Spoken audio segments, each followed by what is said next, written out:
3 nuits. Léonide Andreïev. Rêve. 1. Quand viendra le moment où je mourrai, faites venir les vieilles femmes qui attendent. Qu'elles lavent mon corps mort avant qu'il refroidisse. Et, une fois qu'elles l'auront lavé, qu'elles le revêtent de mes plus beaux atours, et le couchent dans un cercueil. Fabriquez-moi un grand cercueil noir, spacieux et bien étanche, large à l'endroit de la poitrine, étroit là où seront mes pieds. Que mon corps repose à l'aise dans son cercueil noir et spacieux. Et quand mon corps y sera couché, prenez sur vos épaules le lourd cercueil et transportez-le là-haut en gravissant l'escalier lentement, avec précaution, pour ne pas le laisser tomber et ne pas périr vous-même sous son poids. Montez toujours plus haut, traversant des salles claires et des couloirs obscurs où l'araignée tisse dans les ténèbres les raids de sa toile séculaire. Montez ainsi jusqu'au sommet de la plus haute tour, et là, posez le cercueil sur un noir catafalque, que la terre et le ciel le voient. Le corps, recouvrez-le d'un linceul noir, mais laissez le visage découvert jusqu'à ce qu'il devienne la proie de la pourriture. Que le ciel et la terre voient le visage du mort. Puis, ayant acheté des étoffes noires, enveloppez-en la tour et la maison. Laissez-les retomber en larges plis jusqu'à terre, que l'ombre noire des noires étoffes recouvre la terre. De part et d'autre du cercueil, placez 4 gros cierges de cire sur de grands chandeliers. Que la cire soit de bonne qualité, et les cierges épais, et leur flamme ne sera pas éteinte par la brise qui souffle toujours dans les hauteurs. Jaune et fuligineuse, elle s'inclinera en avant et en arrière, mais ne s'éteindra pas. Le vent l'arrachera à ses racines et l'emportera dans le vide froid, mais la flamme ne s'éteindra pas. Elle renaîtra de ses racines et brillera dans les ténèbres. Et quand tombera la première nuit, n'allumez pas de lumière dans la maison, n'allumez pas une seule lumière. Que ceux qui redoutent la solitude se réunissent et gémissent dans l'obscurité, en se frôlant de leurs épaules, et en écoutant les voix et les soupirs qui empliront l'obscurité. Et que ceux qui l'osent restent seuls, mais qui oseraient lutter seuls contre les ténèbres. La peur saisira celui qui vaincra les ténèbres. Je suis mort. 2. N'est-ce pas les étoiles qui se reflètent sur les fenêtres? La maison est noire. Il n'y a pas la moindre lumière à l'intérieur, mais une clarté morte brille aux fenêtres. 4 cierges déploient leurs flammes fumantes, et longue est la première nuit. Ces heures de ténèbres s'étirent, languissantes, le clocher ne sonne que rarement, mais les heures languissantes s'écoulent, et le jour se lève. Quand se lèvera le jour livide, dispersez-vous dans mes champs, dans mes prairies, dans mes jardins et dans toutes mes propriétés. En tous ces lieux que j'ai acquis par mon labeur et sur lesquels j'ai peiné tant que je n'étais pas mort, où j'ai vécu et me suis réjoui, où j'ai connu le plaisir et la souffrance tant que je n'étais pas mort, où j'ai ri et pleuré, où l'on m'a embrassé et où j'ai embrassé, où j'ai été trompé et où j'ai trompé, où j'ai été aimé et où j'ai aimé. Pénétrez dans la chambre où je rêvais et dites à ma couche, en gémissant et en pleurant amèrement, « Que fais-tu là, toute froide? Il est mort !» Et la couche disparaîtra, et à l'endroit auquel vous aurez parlé, il n'y aura plus que le vide. Les rêves affolés qui rôdent encore à mon chevet s'enfuiront, et, là où il y avait une chambre, une couche et des rêves, il n'y aura plus que le vide.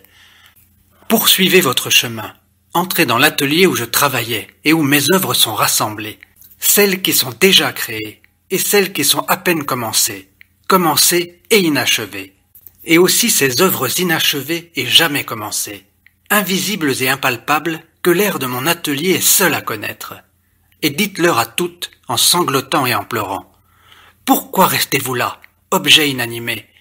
Qu'attendez-vous, vous qui ne voyez rien? Il est mort et ne reviendra plus jamais, et mes œuvres disparaîtront, ainsi que les embryons de mes œuvres, et à l'endroit auquel vous aurez parlé, il n'y aura plus que le vide. Poursuivez votre chemin.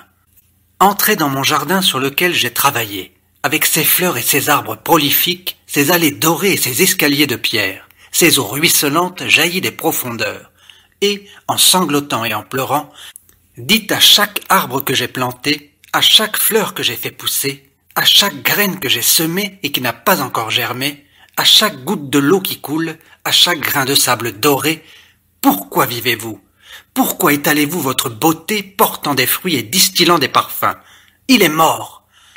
et les fleurs se faneront et noirciront comme frappées par le gel nocturne. Elles se flétriront et tomberont.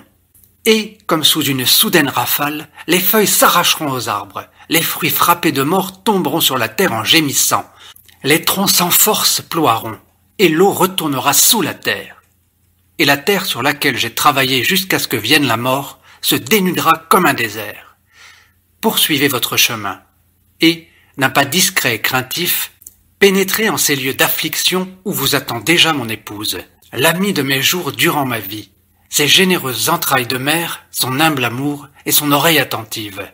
Et dites-lui sans pleurs et sans sanglots, sans gémissements et sans soupirs, sans ces cris qui affolent le cœur des femmes, « Qu'attends-tu, malheureuse?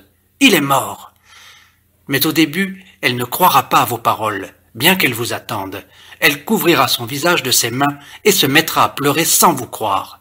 Alors, haussant la voix, dites-lui pour la seconde fois, à travers le fragile rempart de ses mains et de ses doigts pâles, « Regarde la tour du haut de laquelle il t'avait montré le monde.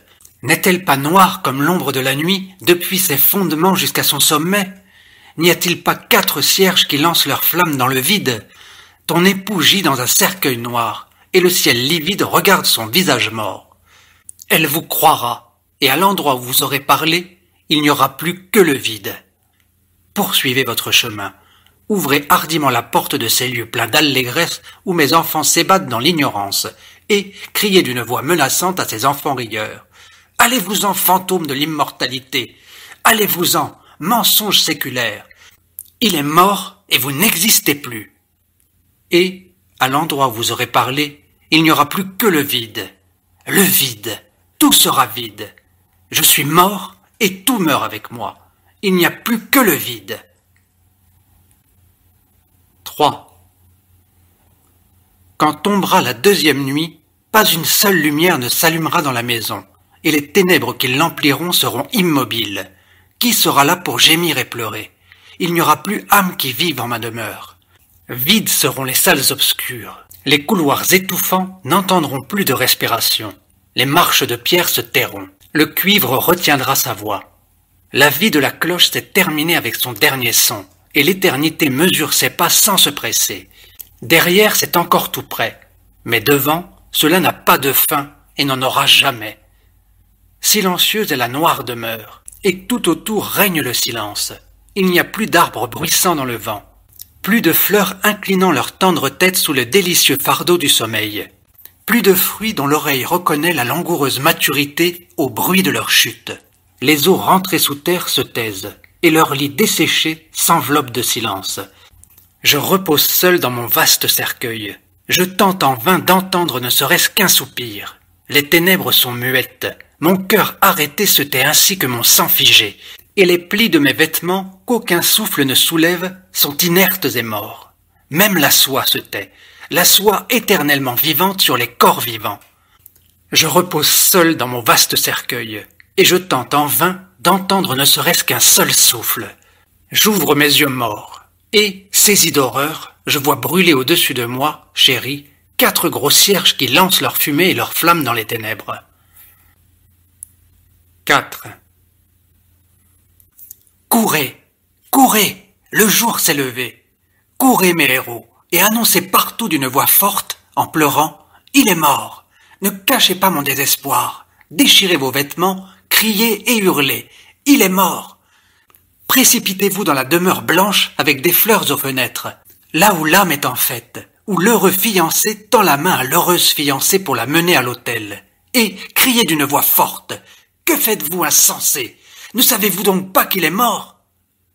Et la fiancée deviendra aussi blanche que sa robe, et dans leur désarroi, tous se mettront à tournoyer comme des spectres. Ils s'enfuiront en hurlant, et à la place de la Maison Blanche, il n'y aura plus que le vide.